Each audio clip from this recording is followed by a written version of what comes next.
What is up, everybody? It is Monday night. Time to do some Horns Forward podcasting here, folks. Yeah, Super no excited. sawing off and no horns. No sawing off, no horns. Oh my God. No any other talk. We're here to talk Brahmas and specifically our next guest. But you guys know me, Loudmouth of the South, SAJ. Let's go around the horn. Me? 2-0, Ramasita. Me? I was told I wasn't allowed to say anything about myself anymore, so BD, it's all you. No. Just that team that you're supporting. Hey, what's up, everybody? I am BD. Good Monday night. Good Monday night. Since he doesn't want to introduce himself, the very over-dramatic Mariachi Brahma is underneath me. The mariachi skull Brahma. Oh, there's already screenshots. There we go. All right. Yeah. Hey, you know what? I support Hey. my boy. I support my people. That's all I'm gonna say. Let's get this started right. All right. Yeah, I everybody. got my apple I'm juice. already ahead of you. Salud. All right. I just got to catch As- up. That's As we Oh, would yeah. say in the green and gold, Prost. This is just apple juice, so salute. Ah, That's cool. ooh, that's actually really good. Period. But Well, we're not doing brew reviews here. Yeah. So no, not today. let's talk about what we are here for. So our next guest, very special guest, very blessed to have met this individual. But we met this young man at the XFL Combine 2 years ago in Orlando. It was one of the only ones that we were able to make just because travel was crazy back then. And it was just near impossible to get to him. Not to get in. I mean, they let everybody in. And they, in fact, made a big deal about all the XFL fans that were there repping their home teams and supporting the next generation of players coming up. But as you guys probably remember, we took time to interview a whole bunch of people. We probably talked to 30 players that day. And those are the ones that we could either get an opportunity with or ones that really stood out that we wanted to talk to. This young man happened to be the last person that we talked to. And it was because he was staying on the field and staying focused and talking with the coaches and warming up and staying engaged and doing things even after they released his group. But we did manage to catch up to him and talk to him, and just a phenomenal young man. I mean, I don't want to sing his praises too much. I'll let him tell his own story. But what I will say, the thing that really impressed me the most was that he was out there busting his tail with an ankle injury. I don't remember how serious it was anymore. We'll have to ask him about it. But he was out there killing it. And there were other guys that weren't putting in like half the effort. So he really stood out just on his work ethic alone. So without further ado, let me introduce our next guest, Mr. Caleb Samuel. Caleb, welcome. Welcome to the show, my friend. Thank you. It's an honor to be here again. I was super excited. First, how's that ankle feeling now, man? Hey, I don't even feel it. It was, realistically, like that injury happened 2 weeks before the workout, so that's why it was the only reason why it was affecting me. But it really didn't affect me, as you guys saw. So, Yeah, I mean, we didn't see how much it was affecting you. I mean, we wouldn't have known had we not gone and talked to you. But we could definitely tell it affected you a little bit because you were the one that brought it up and you were the one that was talking about it and saying, man, I'm really upset. I know I could have done better if it wasn't for this ankle injury. And you already did really good as it is. So we'll get to all that in a little bit. Because I definitely want to talk about the stats you put up then versus the stats you put up at this year's combine. Okay, because I think there's a stark difference there. And kind of like, fine wine, you only get better with age, as they say. It doesn't really work in the sports world, though. But talk to us. Caleb Samuel, the young football player coming up. Where did you go to school? What positions did you play? Where did you play college ball at? So I'm from Cleveland, Ohio. So I went to a little school here, Division I school called Berea. And we actually combined with our rival school, so ended up becoming Berea Mid-Park. Super cool. Everybody was super supportive, and everyone, honestly, they were hesitant at first, but honestly, we did really good, so I can't even complain. After high school, I did a couple like those, what is it, like when you go to college visits, and like we stayed the night, and nothing really stood out. I was actually really into track. Track was my forte. So I loved football. Football was everything, but I could not let track go. I just could not let it go. And I'm glad I didn't, because it's definitely helped me to this day. But there was one school that sat me down and they were like, listen, we are a Division II school. We are not D1, but we are offering you the most money we can get, on top of the fact that we want you to be a dual athlete. So they wanted me to be football and track. So I was like, sign me up. Honestly, it was really close to home too, and I wanted to stay close to home. So that was a big factor too. So I ended up going to Ashland University in Ohio, and it was really fun. My first year would have been 2016. They had me as a true freshman, but then they wanted me to redshirt because they saw the talent that I brought, the speed that I was bringing, and I was like, they didn't want me. They wanted to get that extra year of experience, and I was like, absolutely, like let's do that. I played wide receiver, kick returner. And whenever, they needed a deep safety threat, I would probably play safety as well. So I was on all three sides of the ball, which I still to this day want to do. And I want to bring that to the UFL, because I feel like that is something that's not, I feel like dynamic players should not leave the field. People who are making plays and a difference should not leave the field. And that's just how I feel. And that is just realistically how it went. And then a couple years after that, I left due to some family and health issues that have been cleared, so we're all good, and have been pursuing pro football ever since. So nice. Okay, so, and I don't want to dominate the conversation, but you definitely said something. Yes, you do. A little bit, but you said something that I cued in on that I definitely want to talk about more. With you being a track star and everything, you've got speed, right? Mm-hmm. Let's talk about that speed a little bit. Okay. And I'm jumping way ahead in the conversation here, but let's talk about your stats from the 2023 combine, and then compare them to the 2024 combine. Okay. So 2023, the stat that really got the attention of the scouts was my triple jump. Triple jump is exclusive for people who don't know. It's you do 3 broad jumps in a row. And a good distance would be like 30, 31. I got a 33, if I'm not mistaken. I think I got a 33 in 2023, 34. I think I peaked at like 34. And then that was like, wow, that is crazy. Like, we really haven't had anybody do that, on top of the fact that we had speed. Now, fast forward to 2024 at the UFL, I jumped to 35. So I actually beat my 2023. And it was so great that, like, I had a coach immediately stop me after and said, like, you're being recruited. Like, you're getting looked at. I mean, one jump, that's all. It was like one jump. My first jump was a 33, and my second jump was I was the only person that went twice, because they wanted me to be like, okay, he can do it. Like, let him do it again. I got a 35, and it's recorded. So wow. I wish I sent you guys, after this, I'm going to send you guys the whole video so we can look at it together. Everything is recorded from it, so I want to show you guys that. Just to clarify, was the coach from the UFL or from the U.S. Olympic Committee? Because I mean, that's Olympic number right there, man. Yeah. He was definitely a UFL coach, so it was a lot of fun. So that was that comparison. And then as far as speed wise, as you said, the track, I ran the 3 cone in 2023 at like 6'9". No, I'm sorry, I'm lying. 7. Like flat, maybe 6'9", maybe 6'8", 9. It's good. Anything under 7 is amazing.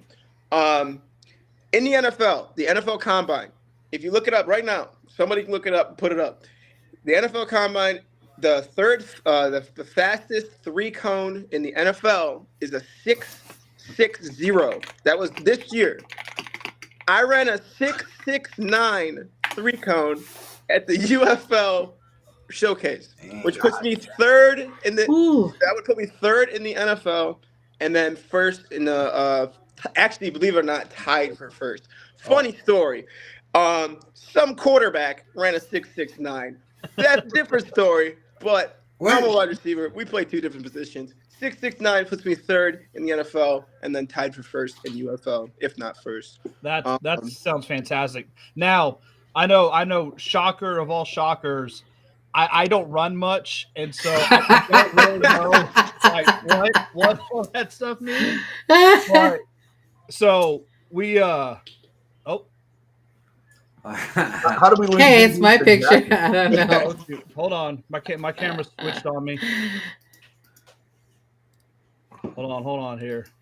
Hey, that wasn't me this time. No, I think I might have hit I something. think no, All I right, I'm think back. he had the clicky clacky this time. No. So I know last week obviously I'm a Cowboys fan, so we watched Cavante Turpin. oh They, man, they said fastest speed in the NFL this year at like 22.3 miles per hour.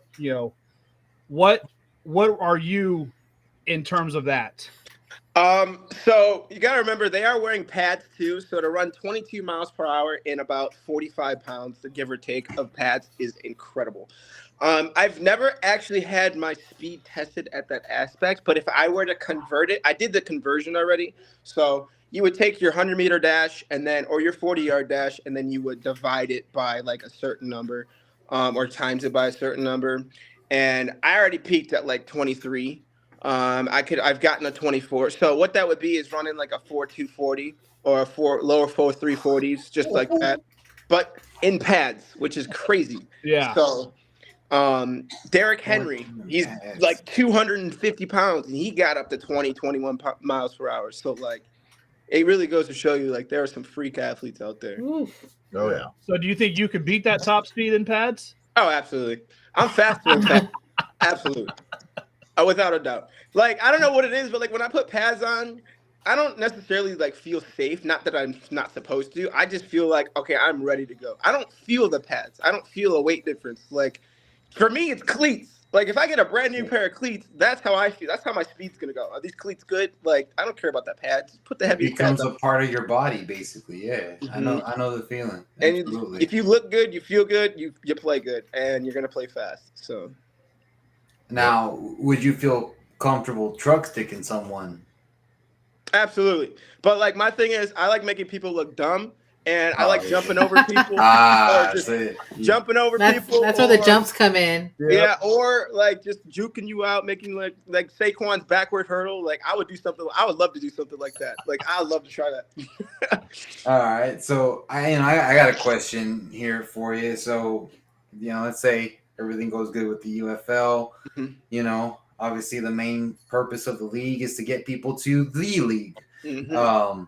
If you had to pick, where you wanted to end up, being that you're from Cleveland, Ohio, would you want to go? I mean, is it like the Browns, obviously, or is there another team that you kind of have? You're like, I'd like to, hopefully, ideally, that's the team I want to end The up dream on. team. Yeah. So being a Cleveland fan, and I'm sure my mom's watching. I would love to play for the Cleveland Browns. That would be like to live, born and raised in Cleveland, and then give back to Cleveland by giving them, a ring. That would be a 50 for 50 on ESPN. But we got to work that way up. Right. If I had to pick another team other than Cleveland, probably, I don't know. It's tough. Florida, Dallas, Vegas, honestly, anywhere warm. Like I love. What's wrong with the green and gold, man? There's nothing wrong with the green and They gold. put cheese on their head They put and it's cheese on cold. cheese heads. Only My some oldest of brother them is do. a big Packers fan, so Let's go. yeah, he's really into them too.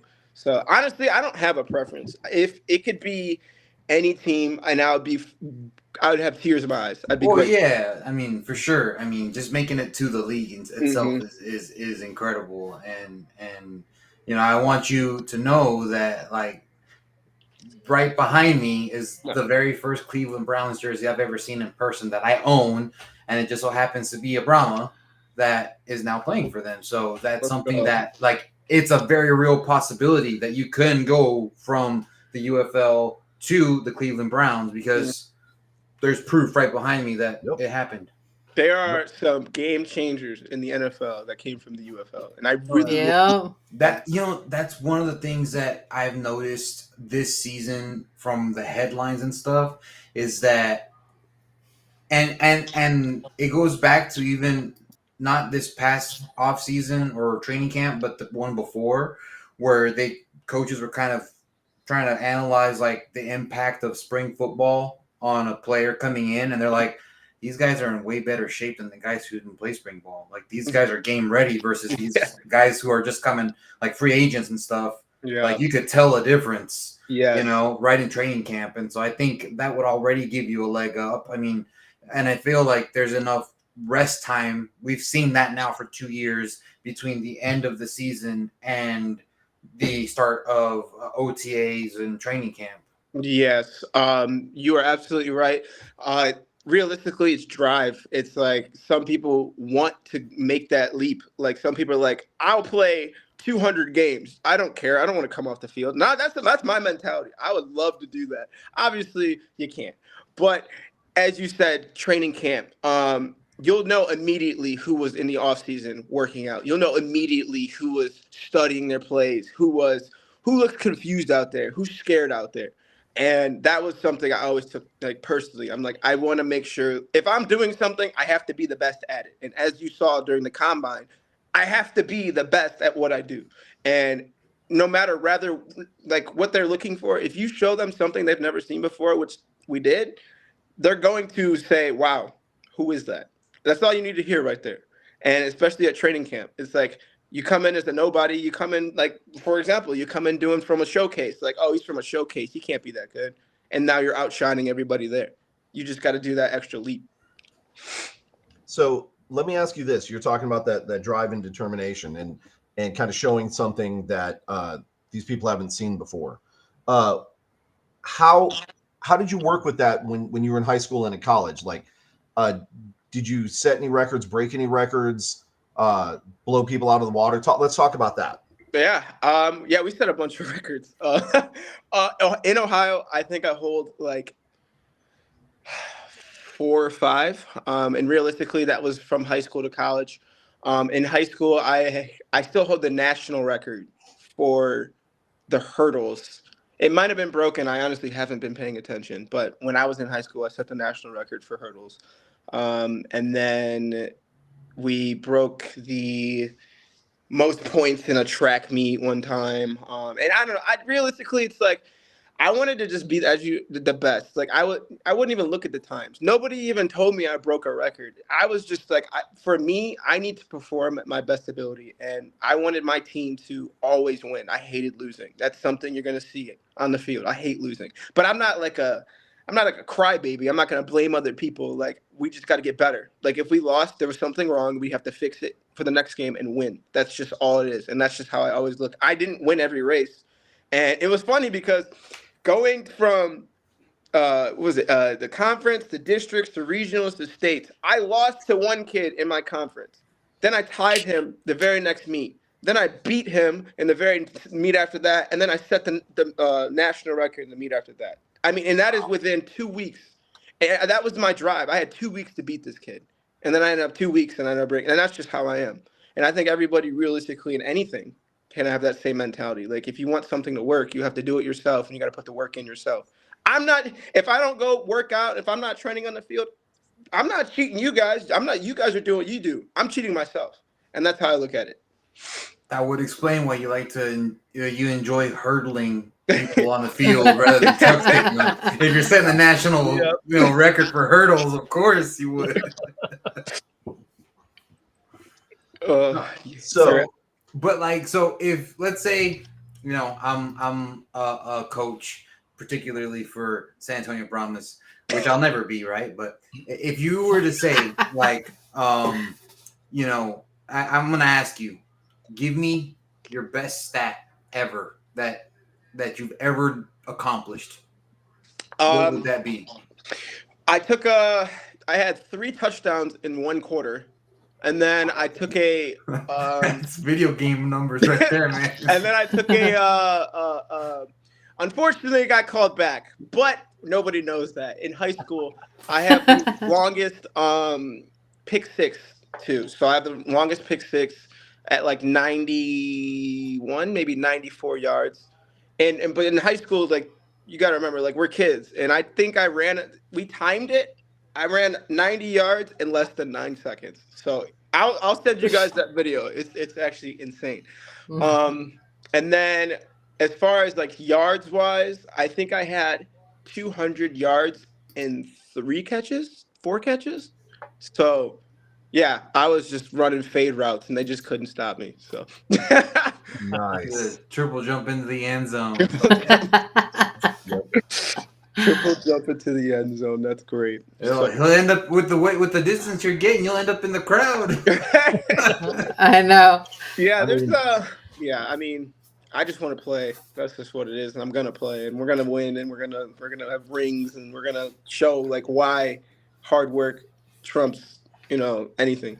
So maybe Caleb can start the Brahma's Leap in the Alamo Dome. There you go. Hopefully he's wearing our colors when he does it, though. Yeah, for sure. Just don't jump into the bullpen because that's an open area, so you'll like fall on the ground. Yeah, that would not be good. That would not be good. Let me ask you, Caleb. I know you mentioned that you you want to be on the field the entire time. Out of all of those positions that you've been able to play, which one's been your favorite so far? Slot receiver. I say that because people look at us and they see like we're smaller. Like I'm not the tallest. I'm strong, but I'm not the tallest. And they look at us and they always like, oh, one-on-one him. And no matter whoever put in front of me, it's a mismatch for that person. They can't catch me. I'm faster on the field. I like that. And scoring, there's something about it. Like, yeah, getting a game-winning tackle or, saving, whatever is great. But there's no better feeling than when you score and you look to the crowd and everybody's standing up, beers flying all over. You got people waving their shirts. And, you look at the scoreboard and game-winning touchdown. Like, there's no better feeling than that. Crowd is going absolutely insane. Your coach is, like, throwing clipboards everywhere.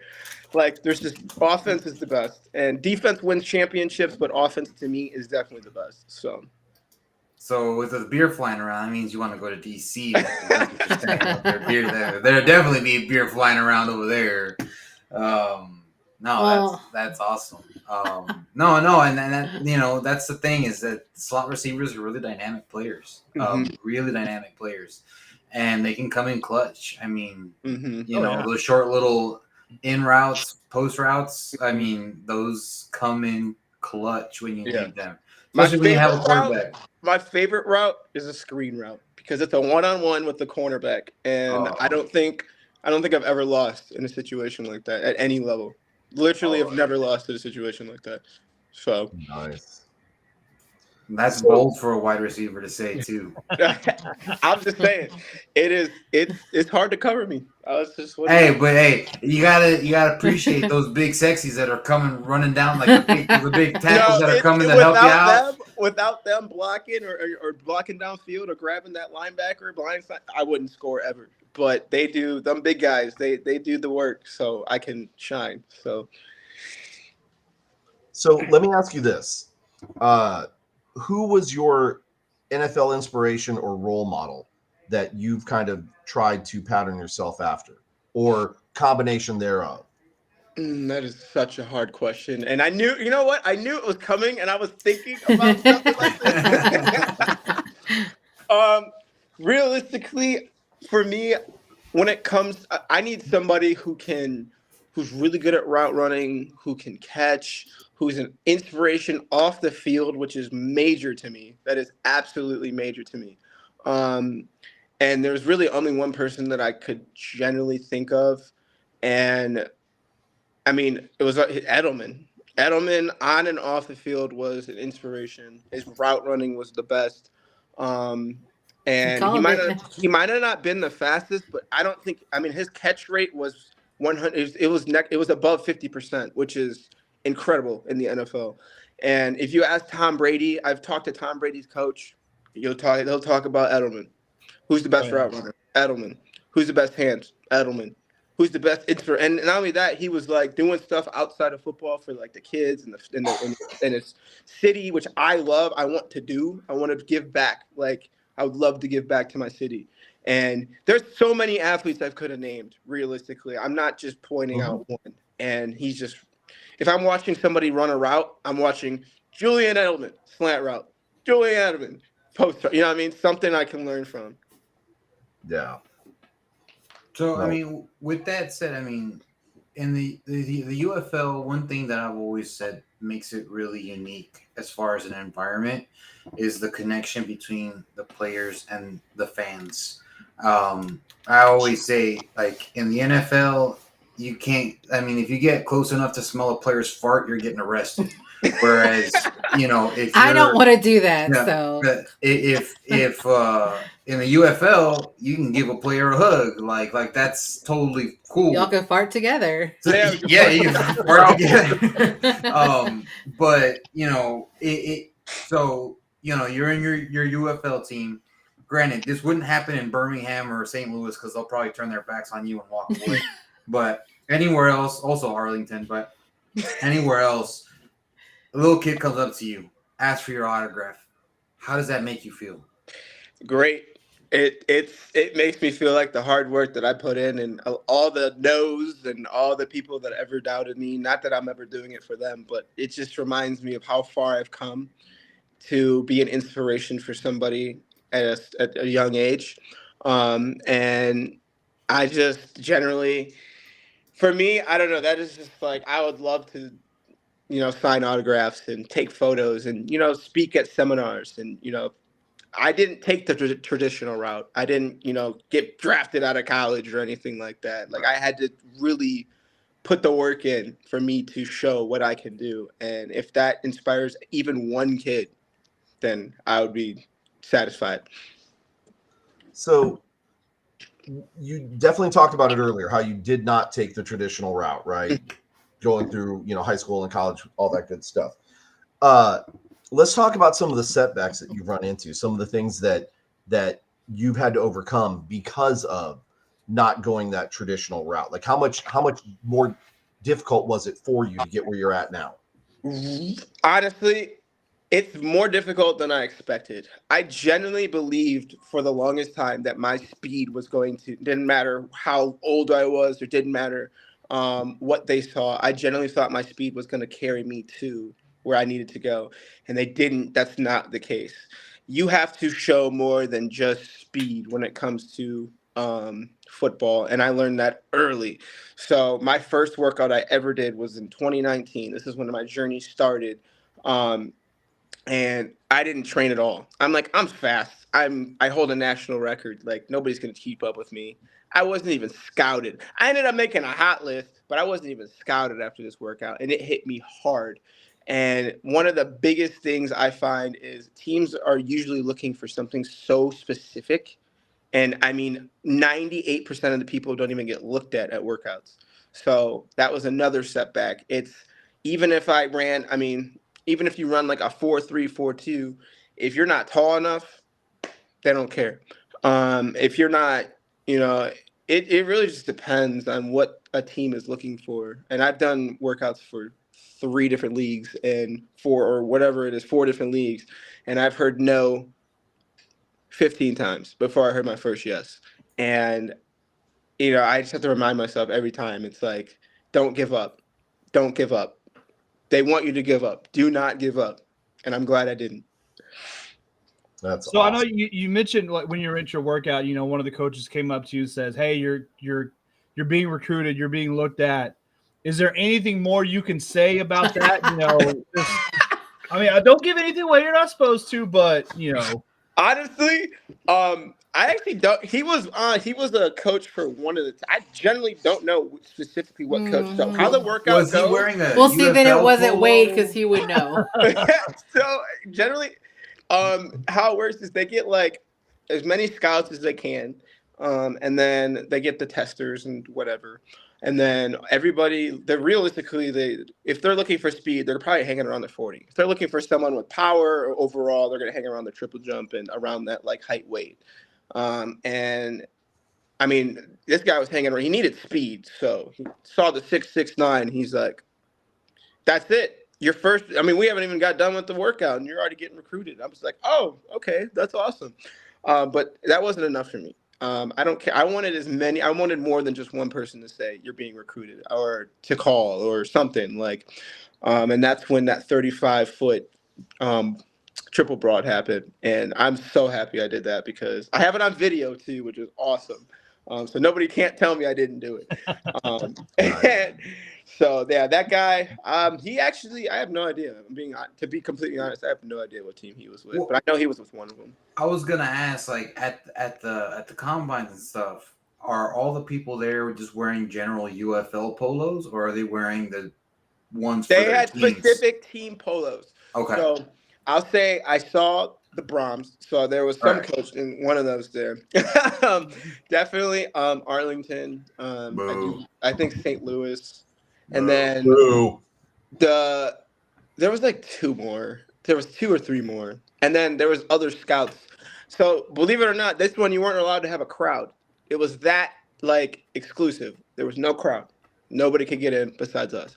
And so if you were a scout, you had to have like, I think it was like a badge or something, and you had to like something. So that's why it really like made a difference. Like it had to happen. So.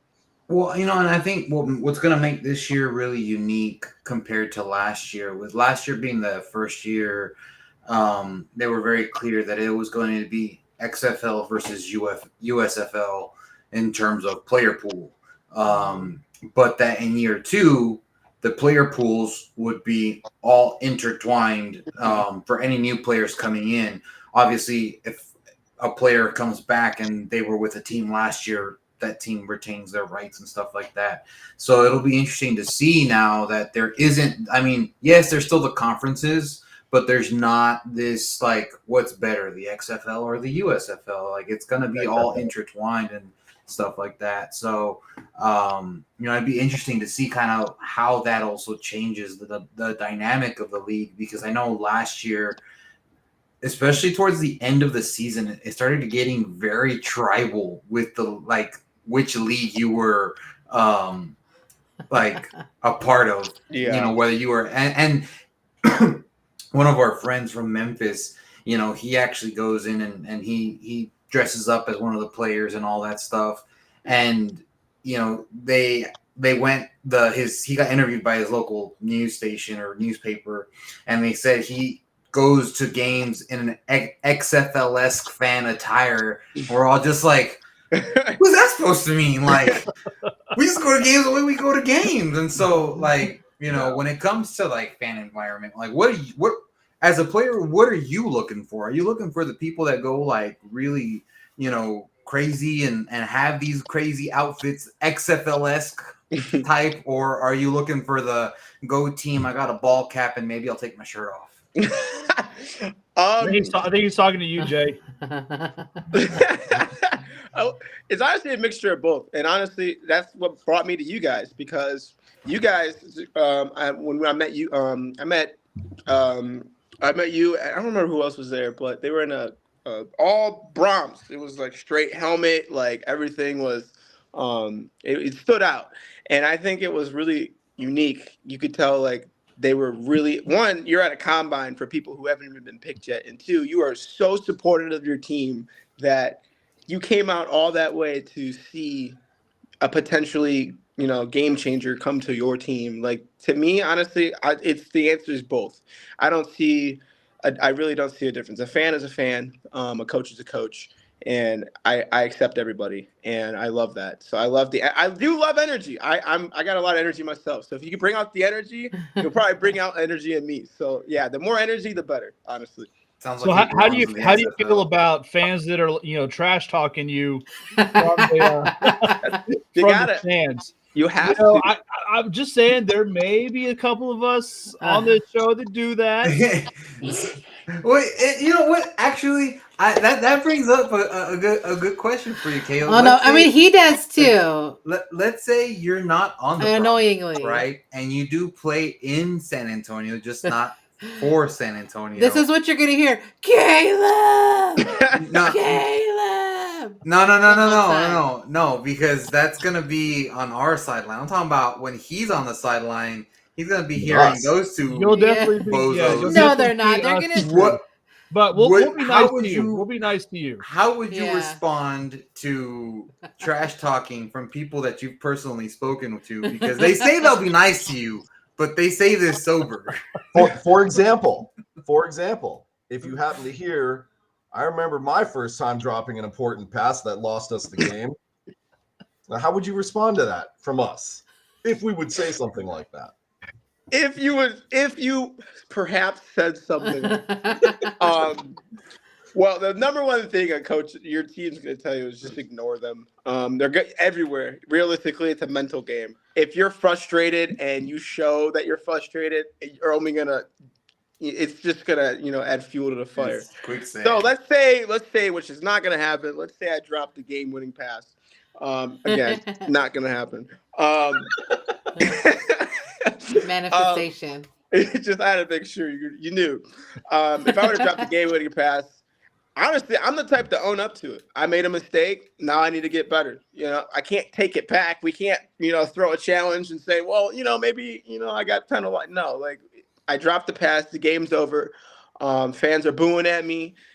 You just got to come back the next week and give them a reason not to boo. The fans are just as important to the team as the team itself. So I let my team down. So now it's time to, make up for my mistake. And instead of dropping the game-winning pass, catch the game-winning pass with one hand.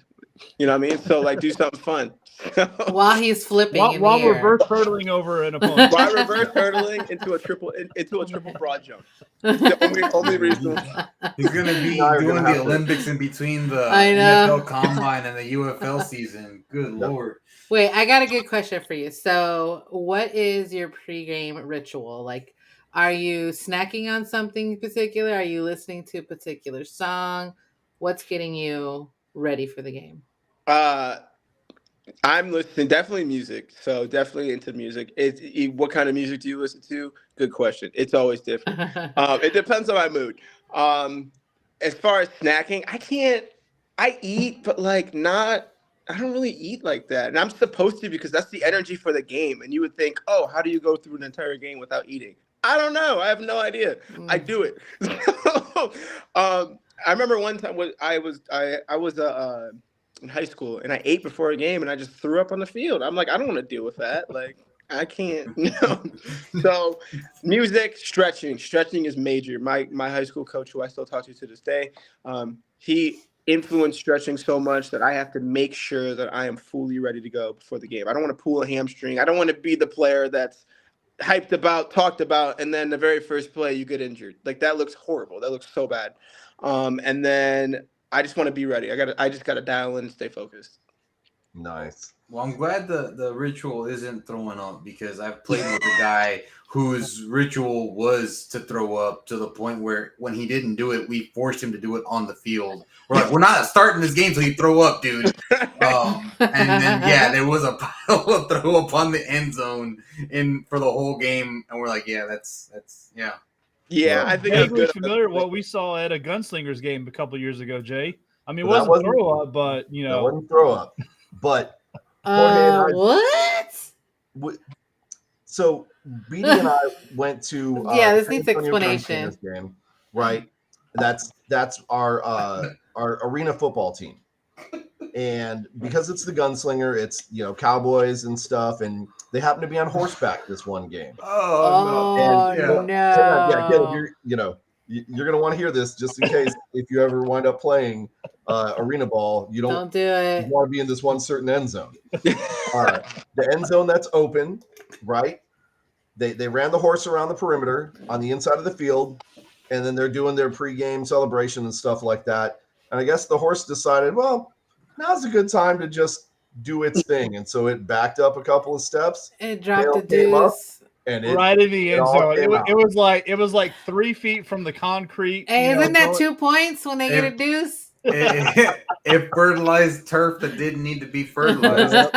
Yeah, I And see so like They tried to like sweep it up again, but there was a nice little stain the With a- entire game. Oh. They tried to clean it up with a broom and Yeah. a dustpan. Oh. at like college games. I see like horses. I'm like, do they ever just? Yeah. Yeah, they Yes, do. they do. Yes. Oh, Okay. Lord. So at that combine, of course, I was there. But then so was Brahma Babe. And she's one of our Brahma, she's our Brahma sister, right? Rick Rocker, My who girl. is the tall guy in the Houston gear, Got right? it. Ball Hawk 1 was there. He was the guy that was in all blue. Mhm. And then there was there were the Orlando fans that were there. Yeah. The Mhm. Orlando Rest in Vipers. peace. There was like 3 of them. Guardians. The And Guardian. Guardians. I'm sorry. Mhm. So that group, we watched, we cheered for all you guys. We were excited. It was nice that XFL people actually came up to us and they're like, "We can't believe you came all this way to come see this combine." And just thank you so much. Mhm. But those people in mind, now that you've gotten the call, and I know you wanted to make that announcement a couple of weeks ago, and we couldn't make that happen. How much more can you say about that? Have you been selected to a team? Can you tell us which team it is? Tell us more. So yes, I did receive a phone call. It was a great phone call. I was waiting for it for about honestly 3 weeks after the workout because I just like you just know when you do good. So you're like a little kid. You're just like, oh my god, isn't he? Every time my phone would vibrate, I was like, you know what I'm saying? But I can't really say much about the phone call only because I don't know specifically. It's not done. So I still have to wait myself. So they're not doing anything else UFL wise when it comes to the showcase until January. So I can hear anything from now until then, but I was told that I was supposed to be reached out before January 15th. That's when I'll know specifically what's because I guess January 15th is another signing day or something like that. I have no idea. I think that's when players are able to declare for free agency Mhm. and not be a part of an NFL team, and then can sign for a UFL team if they want to. Got it. So I think it's like a contractual Yeah. legality kind of thing. I think that's why they set that date. Mhm. Because I know a lot of having spoken to players in the past, they said, yeah, we have to wait until this day when they allowed like the NFL basically were like, okay, like you guys basically kind of when the NFL playoffs start or are about to start, like that's when you're like, okay, go ahead and go. So that's probably where that lines up. Now, with that being said, I just saw today, or not today, maybe yesterday, but that the UFL is going to be holding a combine in Switzerland, looking like they're going after some of that European talent. And I know the sport has been growing across the globe. Europe has had a presence, especially in Germany, for a long time, and in Spain. So, how do you feel going up against European talent that maybe has been playing professionally in Europe? How do you feel about going up against guys from like that? It's just more competition. Honestly, the more competition, the better for me. I like thrive on it. Like knowing somebody is so hyped or like better than me only makes me better. It's like I'm not gonna get jealous of them. Like they probably worked hard for it. So now I gotta pass them and make that hard work look like nothing. Like that's just how I am. I gotta be the best at what I do. So if they want to bring it to Europe, bring it to Europe. I hope they sign people from Europe. That's awesome. Change somebody's life. Yeah. And like you said earlier, like about that January 15th date, it is, yeah. So I'll keep it up to date with you guys for sure, but I'm still like on edge myself because I really want to know too. So, Yeah. I just can't say much because there isn't much right now. And they told me just to kind of sit back because around that time, that January to March 3rd is like the key moments in the UFL. So that's just what I have to wait for. So, and those days, like the teams, like they'll go through all the showcases because those showcases were exclusive. So what was supposed to happen last year is going to happen this year. I know there was this big mess and everything last year, but that's not going to happen now because the UFL is set in stone. So if you performed well, somebody should reach out or at least get you at least to a camp. So. Yeah, I think that's one of the biggest differences is that last year they had the merger, it got delayed. They had like basically 3 months to put it all together. Yeah. Versus, this year they've been already planning for this since last season was already going on, from what we've been told. And so I think it's going to be a much more polished product that we see on the field. and much more organized from, a player's perspective. Hopefully, I mean, the hope, and we don't know yet, is that you guys will be able to spend some time more than just the day before a game in your local markets, wherever you are.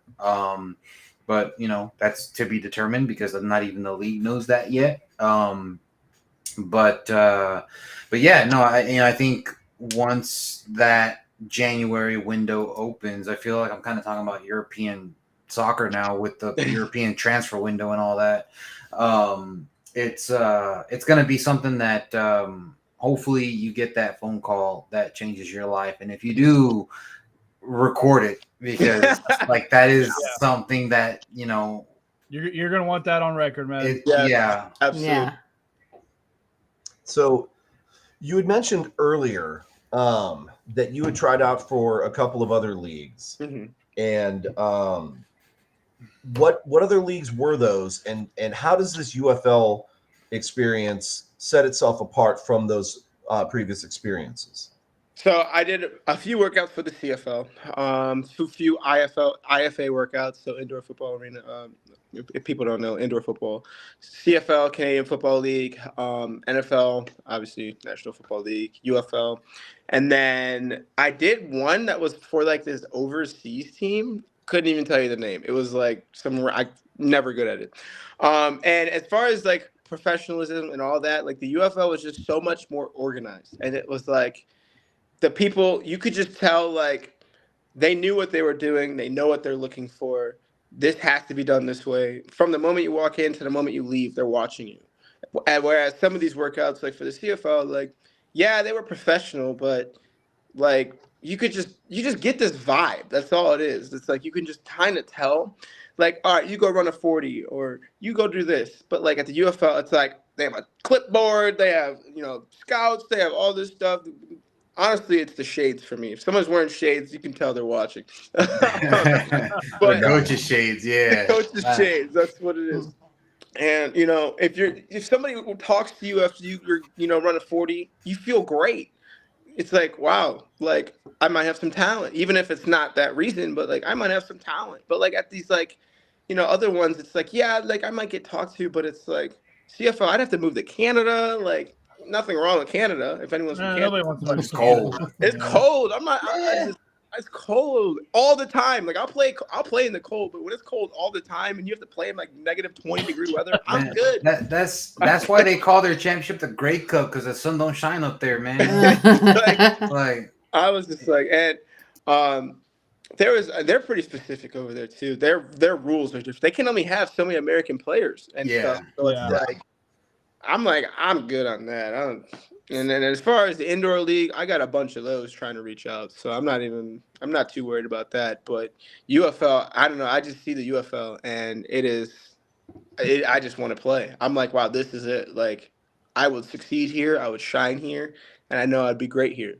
So I guess I know we're coming close up here on time. So I had a question, from someone who's going through the process, someone as a undrafted free agent, someone who's going to the combines and all that, and you've tried out for multiple leagues. With the UFL being so new, I mean, you got the USFL having 3. This will be what, year 4. XFL going on year 3. UFL, year 2.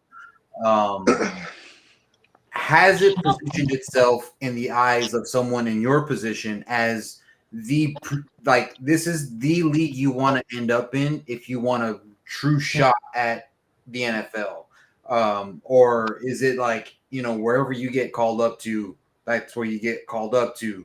Like, is there kind of like a preference of like, no, like this has been like the UFL's been such a game changer, like that's where I want to end up? Mm-hmm.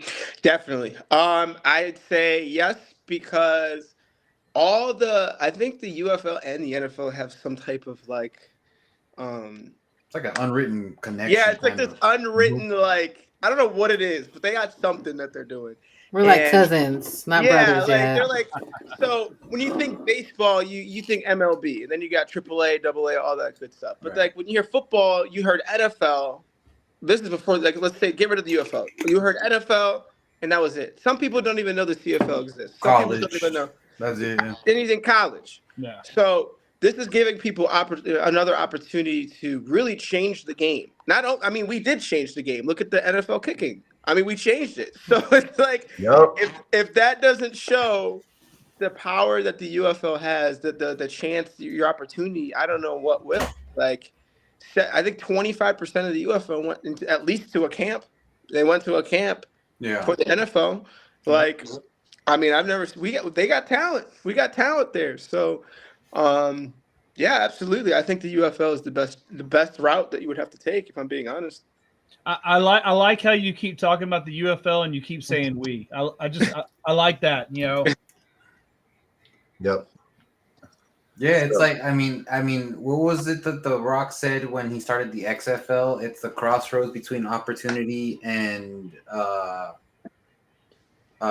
dreams and opportunity. Mm-hmm. You know, and so I mean, you're definitely making the most of it. I can tell. I mean, still a year later, we're talking to you, and you are like king of the Swole Patrol. You're already. Breaking records that you set last year. So that definitely shows, I mean, at least in my opinion, that you want it. Wherever you end up, you want it. Yeah. You know, and I think You know it. And Yeah. I know you guys saw it, but they announced the expansion. That's a big thing, too, that we got to talk about, because I know someone with ownership rights. That's all I'm going to say. So, and the thing is Oh.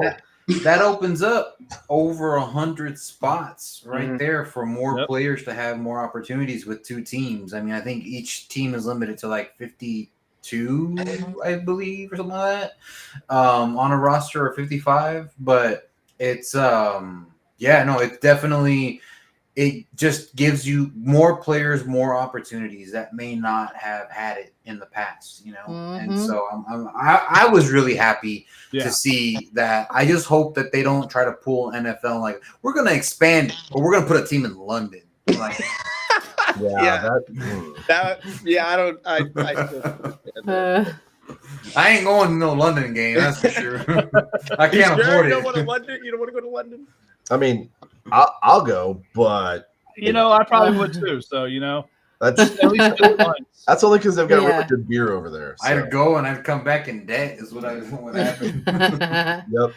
Well, I think Well- no matter where you end up, even if it may be against us, we will definitely be cheering you on. So even if that means you have to run from your side to ours, you're gonna You have get away from to. us. Well, you know No, what? I If, will. if You you know play I for will. another team in the dome, Jay and I will see you. We'll be nice. I promise. We'll be nice to you. They say that while I, they're sober. I will won't tell make you the that same right now. promise for. I won't make the same promise for any teammates. But you can tell them we're not huge jerks. We're just having fun. A But- good guy. Who was that one player where he was like, you? And he was like, F you. F you. But you're gonna have to be a You, little more F you. specific than that. All right. Yeah. We- That was we had that a every few game. times. There was a video that went around, one NFL player that was doing that. He was like, oh yeah, F you. You just doing it to all the different fans. That's what his players are gonna do. Yeah, 100%. So, Caleb, thank you so much for joining us tonight. Real quick, though, on a personal note, thank you also for having your Christmas tree up and in the background. I know we're not even at Thanksgiving yet, but I'm all about Christmas, baby. So I love it, man. But again, thank you Whole different so subject. much. Yeah, you don't get me started on that. All right. You got like 3 days, then you can put it up. Oh my god. Sorry, bud. I've had it up for 2 weeks now. Anyways, Caleb, why don't you let our fans know how they can follow you, give them all your socials and everything like that. That way they can stay connected with you and see your journey as it develops and potentially what it can lead to. Hopefully NFL, Cleveland Browns, Green Bay Packers. However. So it's just my name. So it'll be Caleb Samuel, Caleb Samol, on basically everything, literally everything. So it's just my name, space, last name. Excellent. Well, thank you again so much for joining us tonight. We're gonna go ahead and move you back into the green room. We've got to, do some Bills to get some pay. bills, right? I don't know what bill. And then if you want, you can join us after that. But we definitely, we got to give some shout outs and do all that good stuff and everything. You got it. Thank you, guys. Thank Caleb, you. thank you, Thank man. Thank you. God bless. All right, Jackie. What are these bills that we? Oh, why me? What are these bills that we gotta pay? Because you're I like, don't know. Apparently, we have them every week though. No, you know what? Yeah, we do got to pay some bills. And the bills are bills of thankful and gratitude to our two guys that are in the NFL who just won their games last week. I'm we about to have meet this fool. Rex Sunahara still long snapping for the Browns, crushing it. Snap. Right? And then we have our boy winning the freaking game 2 weeks in a row for the Vikings. He's never coming back to the UFL. I know that. I But told him that. I know that now. And that's He's- excellent that he was there for them. BD and I will be talking about that game tomorrow night on Texans Talking Football. Yes, our I've brother got some station. things to say about that. Oh shoot. Okay, yeah, I guess. Yeah. Oh yeah. So, but yes, shout out to all the XFL, USFL, and the UFL players that are crushing it in the NFL right now and making a huge difference. Turpin And- deserves better. Just cementing that need for the UFL in the first place. You can't say anything. You're wearing a purple jersey. That- Come on. I mean, respect, true. But again, guys, make sure. Well, everyone pause for Hold on. that. We see Mr. Mayor coming in with some breaking news. So Yeah. Sam Boyd Stadium is being The sold way to Clark. everyone stopped. So Yeah, but Sam when Boyd Mr. Stadium is being sold to Clark County, Nevada, December 4th. If you don't know, Sam Boyd Stadium is where UNLV used to play, which could potentially open up the doors to the expansion into the Vegas market so that the Vegas Vipers make a return. And we have some more broken headsets by Rod Woodson. Mm, Oh, he I ain't hope coming so. back. I hope so. No, he's not coming back. He is No, not coming back. no, but I mean, I'm sure. Yeah, He told the league "F you," and the league told him "No, F you." you cost us a lot of money in headsets, my guy. Oh my gosh. But I think we talked about this last year, and that whole conversation with Woodson and upper management went. Upper management's sitting at the desk waiting for him to come in the office. He comes in and they're like, "Mr. Woodson, please have a seat." And he's like, "No, F you." And they're like, "Exactly. Have a great day, sir." And just that was it. So but I think that is a definitely a potential. I mean, having a team in Las Vegas is definitely it doesn't hurt. People will go, people travel, and that's one thing that people. I know the Vegas Vipers. We just didn't do them justice the Like, first year. well, the It just thing was is, the- like, Field was terrible. Everything. Well, so the Vegas Vipers, like, they didn't have much exposure locally. The people that went there were people that were visiting Las Vegas, and I swear, because having been there myself, a lot of them were like, yeah, it was kind of like some guy was just giving out tickets in front of my hotel. And I was like, okay, cool, yeah, I'll watch a football game. Or like they found a ticket on the ground or something like that. Like that's kind of how it felt with the Vegas Vipers. But they consistently, even in terrible weather, held 6,000 people consistently in an 8,500 person stadium. Yeah, Granted, you look at percentage of capacity; they were always towards up the top there. of the list. Like they may not have had the biggest stadium, but they definitely had the attendance that showed up. Now, Yeah. was everyone there to watch the Vegas Vipers? And when I was there, no, they were just there to watch a good football game. I could honestly say there was more people there to watch the Brahmas because they wanted to watch the Brahmas than there were actually people wanting to watch the Vegas Vipers. And I'll still never forget when I was trying to start the wave on purpose. And that's when we actually had that kickoff return for a touchdown when they started doing the wave. And then some guy came over and thanked me. He's like, that's the most active I've seen the stadium in like forever. And I was like, nice. You know, I was trolling you guys when I did that. But okay, cool. Congratulations. Hey. But yeah, hey, who knows? Maybe we may see the return of the Vegas Vipers. That would be cool. Well, and I will say this. I mean, they're bringing in 6,000 consistently in a stadium of 8,500, which is still more than what Birmingham does. So maybe you need to switch some things around, UFL. I'm just saying. Three-peat, I'm not even going to say it. I'm not even going to say it. My ass. Ass. But, okay. We're at Thanksgiving. the top of the hour. Yes. Just to Thanksgiving. pay bills. I'm thankful for my brothers in the podcast. I'm thankful for everyone that joins and hops on whatever platform you choose. I hope everyone has a really good Thanksgiving, gets in a good turkey coma, and has the best nap that they've ever had this entire year. I hope your gravy is just super gravy and your turkey is super moist.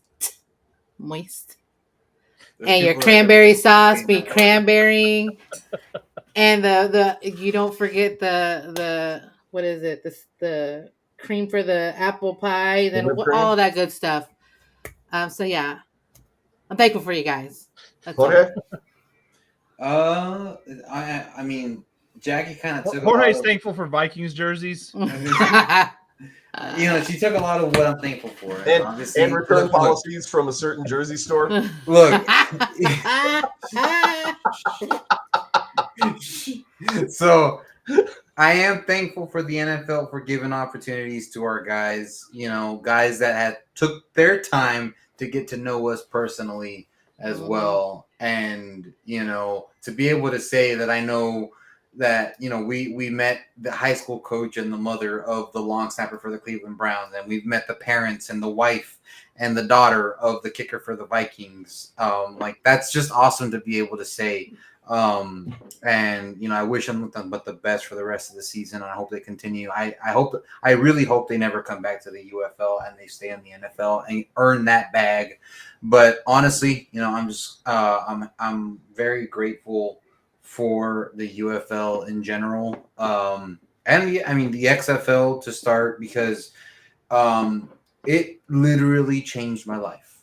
It honestly gave me a platform and elevated me to a platform to where I am able to do what I do for a living now. And I don't know that I would have been able to do that had it not been for the XFL, now UFL, because I took to heart what The Rock said, what DJ said, The Rock DJ, not our Pebble DJ, about the XFL, the X being the about can you crossroads smell between what the Rock dreams is and cooking? opportunities. So I took it to heart, and now going in, you know, being in business for myself for a full year now, it has been a scary, very uncertain road, but it's been a road that has allowed me to be able to provide for my family.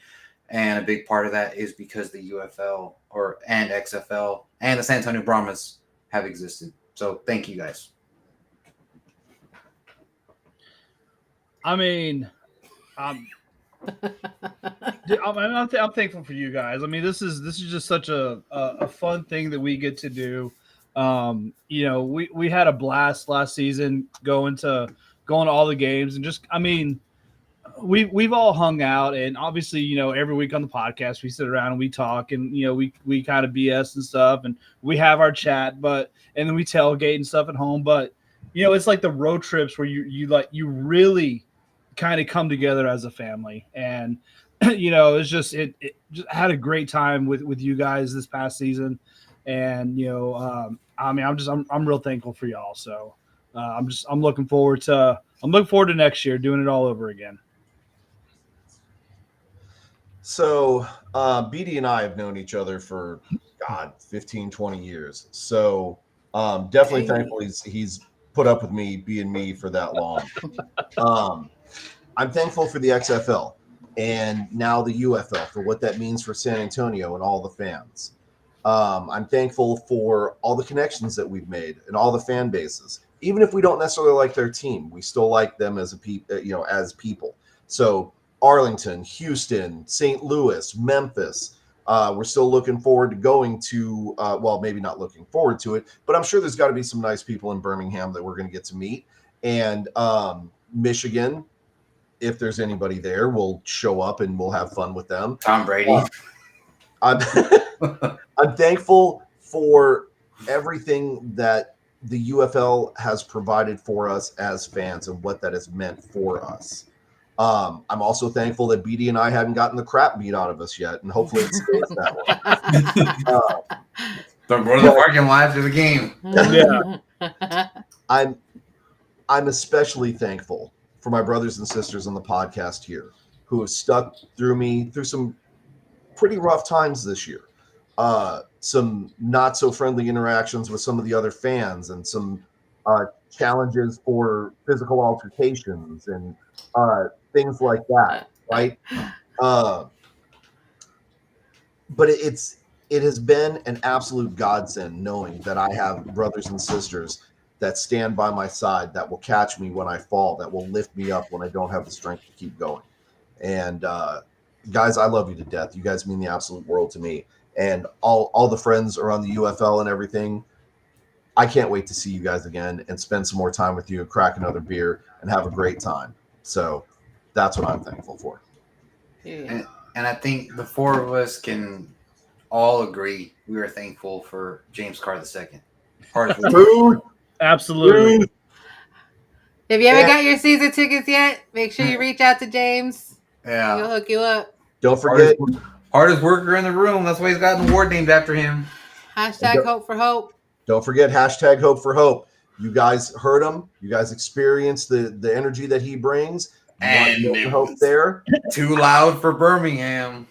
You want that Oh man my there. God. You need to start asking for him. So please keep that hashtag going. I've seen it happen a couple of times. We definitely talked to a couple of the coaches about it and everything. And in fact, if I remember correctly, in a couple of weeks, we're even going to have the legend on himself. Mhm. So, guys, you don't want to miss that episode. Make sure you tune in for that so you can see just how much Milton actually brings to the equation, because he's not just some regular old Game announcer. changer. Okay. I don't want to spoil the party, but you are going to want to hear his story. So again, hashtag hope for hope. Let's bring him home. Okay. Yes. BTHO A&M. There you go. Okay. That's how it goes, right? So yes, Tuesday. Make sure you listen to our brothers Texans talking football tomorrow. Right. Thank you to the AFN over here. Check them out if you haven't yet. Other than that, We've Hi, been doing Mama. it for like a year and a half and stuff. I still can't get which way I'm supposed to point, Oh, see, I can't do it.